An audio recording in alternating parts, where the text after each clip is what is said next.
Oh, g'day guys. Welcome back to Nemo Supercoach. Hope you guys have been well. Had a good weekend and enjoyed all the footy. It's good to see the dogs get up for me. That was a ripper way to end the Sunday night. It's a good game against the D's, so stoked with that. Let's have a look at the side. So we'll do a little bit of a round review. If you guys can like, subscribe, all that kind of stuff, comment, and yeah, let's get stuck in. Good week for us this week. Good bounce back. We needed it after dropping out of the top 1%. I think we dropped 2,700 spots last week, but we made it up this week. What was nice, so we made 2,700 spots back up with a score of 2,502. So unreal week for us. Look at the difference between the round rank. Like last week we're 80,000, and this week we're ranked 124. What was really nice. Had a few things go wrong, a few things go right. I felt like it was deserved after the week from hell that we had last week. So like I said, moves us back into the top 1%. What's nice, and still chasing that top 1,000. So hopefully this week's the week. I feel like the bye rounds is going to bring a lot of the teams. I don't really know how this goes because I haven't played Supercoach for a couple of years, to be honest, but I've got a feeling the bye rounds bring the teams a bit closer together. Like I think the fact that I might have a few extra primos compared to some other sides doesn't really matter as much now. It's basically just maximising the primos that you have on the field, I think. Anyway, that's my theory. Let's have a look.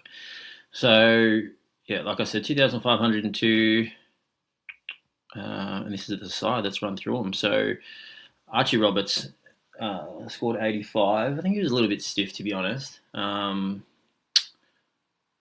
Essendon had it like so many injuries in this game against the Tigers, and they ended up pushing Archie Roberts into the midfield.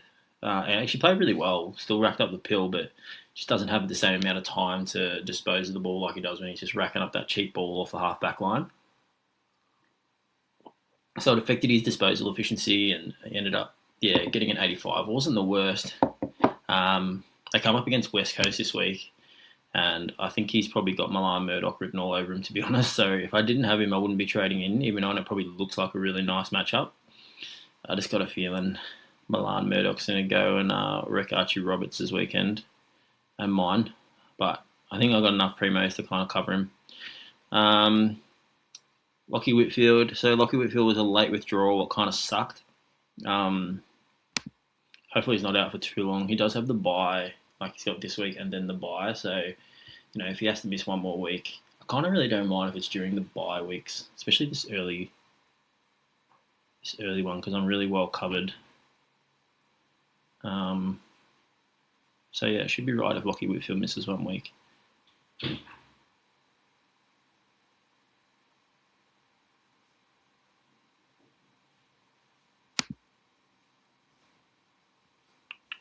Sorry. And then we look at Sinclair. So Sinclair, really good. I didn't actually watch much of this game. I think I played against Freo. Did well, just did Jack Sinclair things. I feel like that 114, I was going to say 114 sort of feels like what I expect him to sort of score. It's like his par. And that happens to be his average. So, Jack Sinclair doing Jack Sinclair things. This is where we sort of made up a lot of our points. Our fake primos did really well this week. So, Josh Worrell just banged out a 134 for us. I don't even think he played that well, to be honest. But that was a nice one to get in just before the buys. Comes up against the Cats next game, so that could be tough. But then a couple of favourable matchups. We're kind of picking between him and Josh Dacos to be the keeper primo, or fake primo in defence. We'll probably luxury upgrade one of them at one stage. I've always been leaning towards Worrell, and I think this weekend sort of cemented it. But the next few weeks, because I'll hold them through, I'm holding Worrell now for sure. But I want to hold Dacos up until his bye just to see if he gives me a reason to keep him. If not, we're probably going to get rid of him at his bye. Dacos, he copped the Murdoch tag and actually did alright to get to 73 because at one stage, I think he was on 30 or something at 30 or 40 at three-quarter time. So, nice last quarter. I like these matchups though. I like this matchup against the Dogs. The Dogs just really don't put much time into anyone. So I think he's going to be able to get a ton here. I don't think it'll be anything massive, but a ton. And I think against Melbourne he'll go alright as well. And Port, to be honest. So he's got the bye there. So look, if I don't see 2 tons here, he's probably gone for his Port game, to be honest. So hopefully he can ton up twice and we can keep him. If not, bon voyage, Josh Dacos. Josh Lindsay. I feel like it's just got Josh, our back line. Lindsay had a bit of a down one. He was good up until half time. I think he got to 50 at about half time, but then it's really slowed up. Probably has a good matchup this week against Essendon, but I just don't think I'm going to be able to hold him just to do the stuff that I want to do. His break even's getting up there, and what is his break even now? God, my laptop's slow at the moment. 81 break even. He probably hits that, to be honest. Probably hits that. It's just that I need his money to be able to do what I need to do.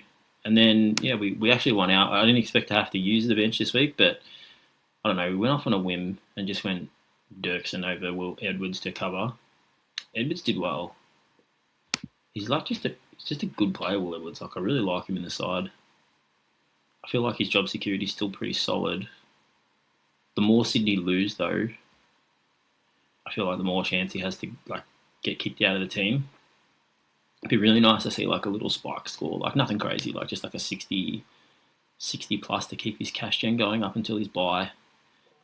We'll probably hold him for 3 more weeks and then look at to get rid of him. So his price around this area here is what we're probably going to be cashing in on. But if he sort of bottoms out, we might even get rid of him earlier than that. But yeah, hope we can keep him for 3 more weeks. Will Edwards, should be good because he probably should max out in price around that time. And then one of our trades this week, we brought in Wade Dirksen, Northern Territory boy. I'm doing us proud. Yeah, kicked out of 67. Really happy with that. He's already made us 44k, break even at 21. Just hoping that he keeps his spot. That's the only thing. Just need him to keep his spot through these buys. Go up, get up to 250k, and I'll be so happy. I think he does keep his spot. I actually rate him. He's a good sweeper, and I think he'll grow into that role and just become like an interceptor. I think if Wiedering comes back in, he could do with someone like a Wade Dirksen. Whether or not you want Wiedering to be the interceptor or Dirksen to be the interceptor, I just think they'd go well together. Better than Haynes, anyway. So happy with that trade in. We got rid of Selwood to get Dirksen, so that was nice and handy because I think Selwood dished a stinker. Zach Butters had a little bit of a down week, but 103, still played really well. Comes up against West Coast. And he's got the bye this week. Yeah, so we won't be having Butters in the side. That's a shame because he is our best midfielder by average. So we're going to miss him, but so is the whole comp. And then it looks like he comes into some good matchups for him. Does well against West Coast, does really well against Sydney, funnily enough. Pies seems to be a little bit of a down week, but yeah, obviously he's going to be a hold. Bonte, finally we got a good score out of Bonte since we brought him in. I suppose we've only been in the side for 2 weeks, but we brought in Bonte instead of Grundy. Grundy did the 200 and we missed out on that, but yeah, good to have Bonte doing Bonte things. Probably going to be a decent buy still for next week. Oh, he's got a nice... It's weird looking at Bonte because you think he's got a good... He scores well against this opposition. He basically scores well against everyone. So Marcus Bonte probably right. Over 100 and what? That average is probably 140 against Collingwood. Hawks, not so well, I suppose. And then Adelaide, domination again. And it's a good run for him too, MCG Marvel. I think he'd do really well there. Then we have a look at Lachie Neale. Lachie Neale did well for a team that just got absolutely run over. I think GWS kicked 14 goals in 1 quarter. Unbelievable. But Lachie Neale was able to still score. This is good signs. Because I always think with Lachie Neale and Clary that I want a luxury upgrade to those really top guys with the high ceilings. But Lachie Neale's just so consistent. He got tagged by Mullen, still scored 90. He just doesn't drop stinkers. He's always racking up the pill. They're actually in a bit of trouble now, the Lions too, so they're going to have to play their best players it's shaping well to have Lockie Neal for me. So he's going to stay. Clary's been unbelievable. I keep thinking like I'm going to trade him out, luxury upgrade him at some stage, but luxury upgrade him to who? He's averaging 110. Like, he is the luxury upgrade. He is the person they upgrade to. Got a good buy. I think we're just holding him now, right? Unless something goes like savagely wrong. He's doing better than Callahan. Like, there was even a thought at some stage, do I just save a little bit of money? Like, I've had the good run with Oliver, go to Callahan. Like, obviously that's just burning a trade. But I'd be able to make a bit of money, and then I think I get the better player for the second half. But I think Clary's the one. It's crazy that I've got, like, I used to, when the Bulldogs and Melbourne were playing each other in the grand final and stuff like that, I was just anti-Oliver, anti-Petrarca. And now I've just got both on my side with Bont as well. Ed Richards, welcome back, brother. Welcome back. We needed this. Mind you, he hasn't been too bad. Like, he's got 1, 2, 3, 4, 5 tons in his last 7. A couple of 117s, but it was nice to get a 140.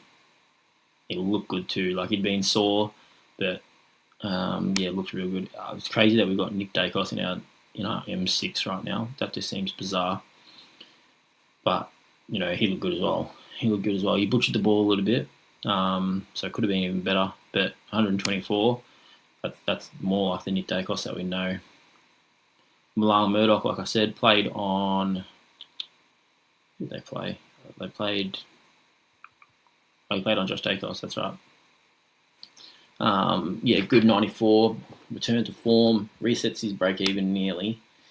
I don't know why I keep getting out of that. That's probably so annoying for you guys. Let's have a look. I think he's break-even 64. Happy with that, because, if he gets somewhere near that, he'll still have the 90 in his system. Let's have a look, just to double-check. So if he scores a 71, what I think is achievable against Essendon for sure, especially at Optus. I've got 3 at Optus in a row. Jeez, happy days. Happy days. And then we look to get rid of him at the bye. Yeah, that's nice. So you can get to 350 for sure. You can average 70 from here on out, and you can get to 350, and then we cash him. And he's good buy around covering the 4 line. Yeah, that's good. Really happy to hold Milan Murdoch for now. Hopefully we don't have to trade him to get the players in that we need. But he scored a 94, and then Rechko, man, I love Rechko. Like, he actually just is a good player as well. Like, you watch him play, he plays good footy. Runs up and down the wing like a beast. I've got a feeling this week's going to be a down week. So we're going to try to see, I don't know if there's an option for us to loop him, just to get a look at his score first, because we've only got Butters out this week in the midfield. So I wouldn't mind having a look at what he scores, just because I don't know how the wingers, I don't know this for a fact, I don't know if it's a fact, but I can't imagine wingers do too well against Sydney. They're going to want to bounce back. So I'd want to have a look, I think, at Rechko. He'd be the one that I want to have a look at first. Mind you, probably won't take it anyway, it's top 18, but it'd be good to have a look anyway. Take it if he scores 107. Sardis we kept, just in the hope. Honestly, we just went into the game thinking that, if there's an injury to the midfield, he has to be the next one in, right? But then again, there was Setterfield. But there was that many injuries that surely he comes back in now. Because he's, break even at 2, and his coverage during the buys would have been so good. And him coming back into the side should, if he does come back in, he got arrested from the VFL because their lack of players. This is huge for us. Having Sardis being able to come back in, like, really, really big. So, really happy to have his coverage during the buy. So we get 12, 13, 14. He's got the buy around 15. But yeah, 3 weeks out of him. So good cash gen. He pushed up to that 350 range. Maybe if he can pump out some decent, I think he can score well. So as long as he gets the opportunity. But no, Brad Scott, he probably won't. We kept Anderson just in case there would be a price, just in case he had a chance of coming back in. I thought they'd play more senior players just because of Pendlebury's 300th, play as many players that have played as much football with him as possible. Whether or not they did that or not, who cares? But they also had a fair few injuries, and I think he got pulled out of the VFL as well. Or maybe he was the the reserve player for the AFL. So I think it looks good for him to come back in. Bulldogs is a good matchup for anyone because they just don't put time into anyone. Hopefully he gets his midfield minutes back and can score. He's pretty safe for a 60. I think he's only got one score under 60. So, it's pretty much good for a 70. So, yeah, it'd be good to have him back. And that'd be unreal. That's good coverage during the buys as well. It's unfortunate because if he played the game on the weekend and played in the forward line, but he probably would have, he would have got DPP, or would have been so handy. And then Burton, just like Bont doing Bont things, Burton's doing Burton things, dishing out 30s. So, unfortunately, his cash gen's basically capped out. I don't know what to do with him, to be honest. He probably just sits there because he's not going to make enough money, but he's also probably not going to be coverage. I think he had a little injury niggle as well, and I wouldn't be surprised. Like, he's going to get dropped as soon as they have enough players to come back. Like, he's just not ready for AFL. But, yeah, I don't know if we really need him, to be honest. Be nice to have his cash gen, though. Maybe he can be a mid-season pick. After the mid-season draft, we can swap into someone, make 50k if it's the difference. Probably not worth it, though. Luke Jackson, 119. So back to the ton after missing out last week, and we had him as captain. Really good. Happy with that. Happy that he bounced back. Gawn, we had Gawn as a skipper this week. I thought he did better against the Bulldogs. Rory Lobb actually played really well on him, to be honest. He still had a good game. I just don't know if I feel like he deserved a better score. But happy with that as a skipper. Like, it was a tough week for the captain for me. Like, my highest scorer was Clayton Oliver. I would have got a few points with the Bond, a few points with Dacos, but missed out on maybe 20 points. Nothing too crazy. Oscar Steen, who we're going to be trading out this week. Not much to report about there. Sheasel back to good form, 125. What a game that was as well. Cam Zerha kicking that goal for everybody that brought it in. Everyone that brought him in, that's unreal. That was such a good game. I was watching that. That was, unreal that they got a dub there. Looks like he's got a nice run and really does well against Richmond. So, sneaky VC C option in a few weeks, maybe. He's got the bye this week, of course. Petrarca also has the bye, but did well, bounced back to form with 118. Flanders continues to do really well without Naz. I wish Naz wasn't coming back. But if Flanders can just keep going up in price, well, this one's the one where I'm so tempted to luxury trade. So tempted. Just because I feel like when Naz comes back, I just feel like his points are going to go. But maybe let's just wait to see, I suppose. Because I was almost certain he was going to score 100 against the Dogs because I just knew he wouldn't put any time into him. Only just got there.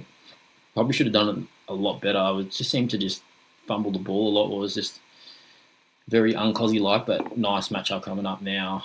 He's got GWS, the Pies, and the Bombers. So expecting Cozzy to do well over those rounds. This is another reason fake Primos stepped up.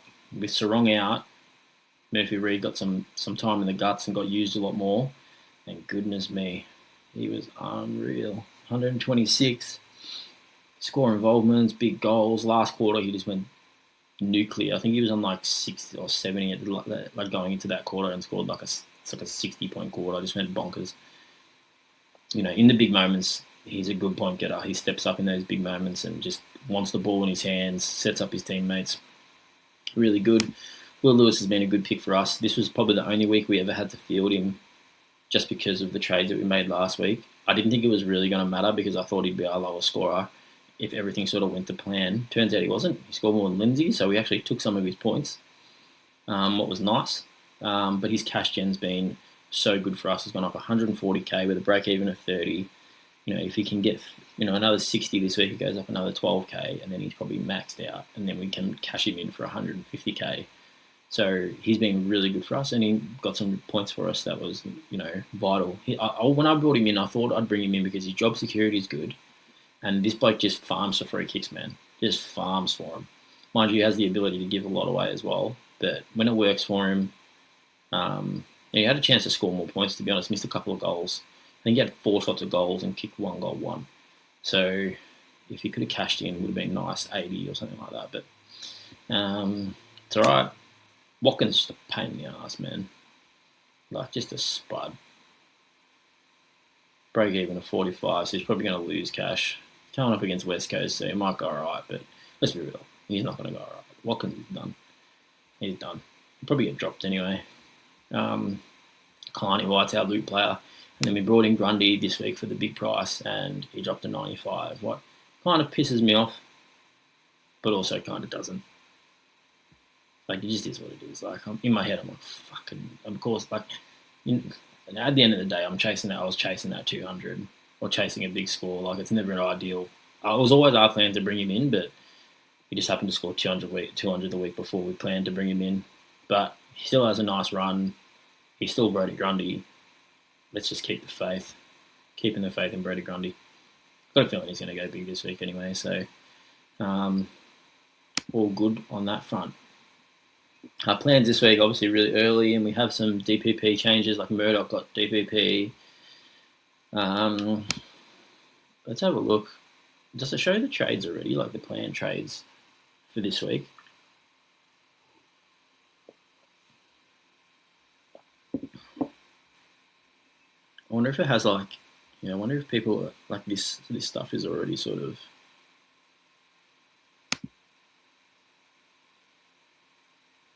if it gets updated. I don't know if that's just my computer being the slowest thing on earth.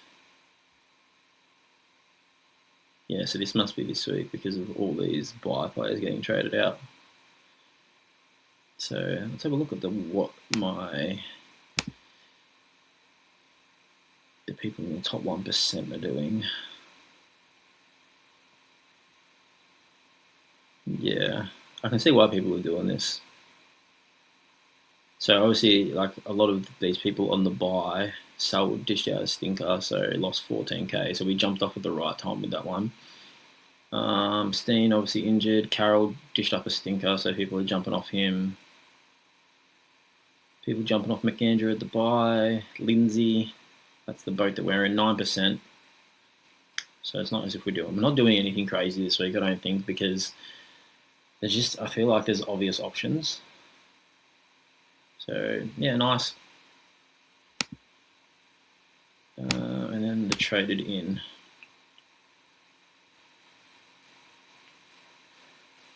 Yeah, this is like just such a... I hate it when I trade the same people, like the same as everyone else. But it makes sense. So, the top 1%, a lot of them bringing in Heaney. I wish I could. Because he's up against Richmond as well. He's gonna go off. Cozzy, people bringing Cozzy for 460. Bailey Smith, yeah. So the top 1% are starting to make the moves on these big dogs. Heaney, Smith, Dacos, Wilkie. Clary's an interesting one. But what we're basically doing is we're basically doing Banfield, Ice, and Holmes. So we're not making up much ground, but we're not taking any risks on these top guys. It kind of sucks because I wish I was.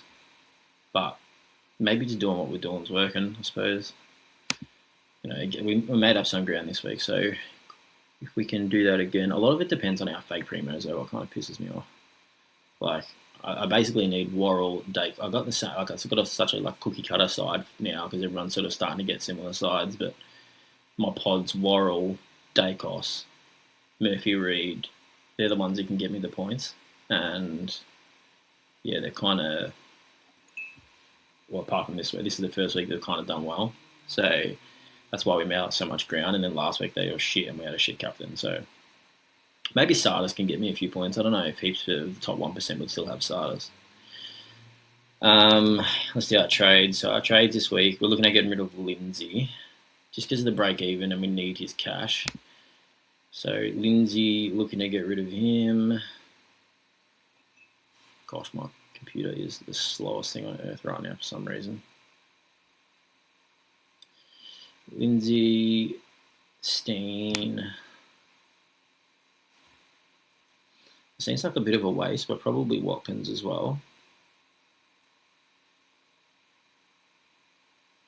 So we'll get rid of Watkins.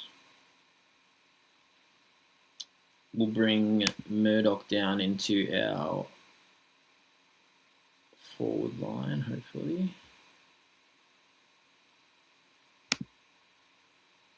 So Murdoch into our forward line. Push Kalani White into the ruck. We're going to bring in Max Holmes. Hopefully he moved into our defence yet for Lindsay. And then we're going to look to bring in the 2 popular rookies of the week. We've got to keep in mind we've got those youngsters coming through as well. The mid-season picks. So they're going to be nice buys soon. And then we're going to bring in Ison and Banfield, leaving us about 90k in the bank. That's our trades there.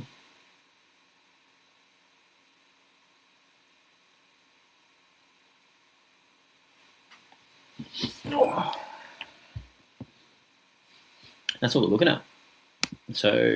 at. So we'll probably line up. Obviously, Worrell's not playing, so we'll probably do a loop thing with Worrell, depending on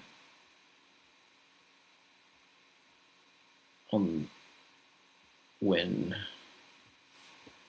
Dirksen and Edwards play. Hopefully, they both are playing for a start. So yeah, we'll get a look at. So Dirksen's on the Friday night. Oh, we don't have the double header as well. Perfect. When I seen that, I was like, oh, we got double header. So I'll probably go that. We'll go Edwards on, get a look at Dirksen first, and then just sub Worrell on if we want to take Dirksen's score. In the midfield, we'll go Sardis.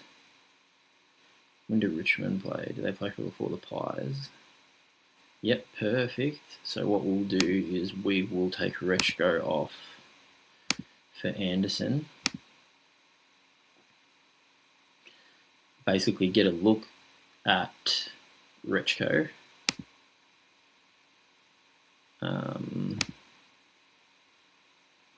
So we'll get a look at Rechko.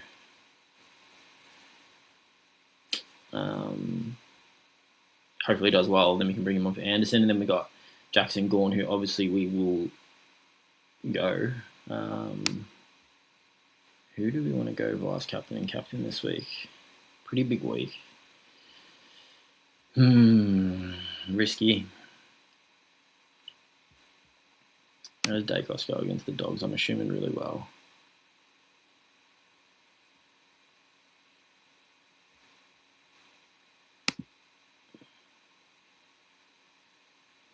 Yeah, I like that. So I think we'll go Grundy vice for now, Dacos captain.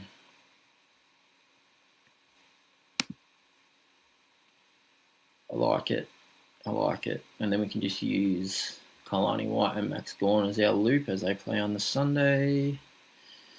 And then we'll just bring on, obviously we've got the 2 players that aren't going to play. So we'll bring on Murdoch and Banfield. Will Lewis is going to be getting another gig in the side. And then Grundy on the bench there. So that's how we're going to line up, I suppose. Projected score of 2,000-ish. Pretty happy with that. Anyway, that's the team review, I suppose. Let me know. Like the other, I might as well talk through some of the options. I think just briefly, I might do a video later in the week talking about the players that people can trade in and stuff like that. But I think there's some good options. Like maybe if I go to the most traded in. I really like the Heaney option, but just not like the matchups right. But his break even's large. Like, just don't want to chase those points. Mind you, this backfired last time with Grundy, but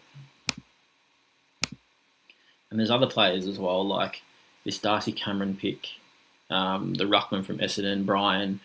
If I didn't have the 3 rucks, I would probably look to do one of those. I probably like they're attractive picks into like if you were badly ranked, like poorly ranked, and wanted to make up some ground, make up some cash, possibly get a keeper for cheap.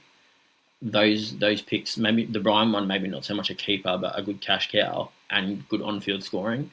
And Darcy Cameron probably get more as a keeper rather than a cash cow.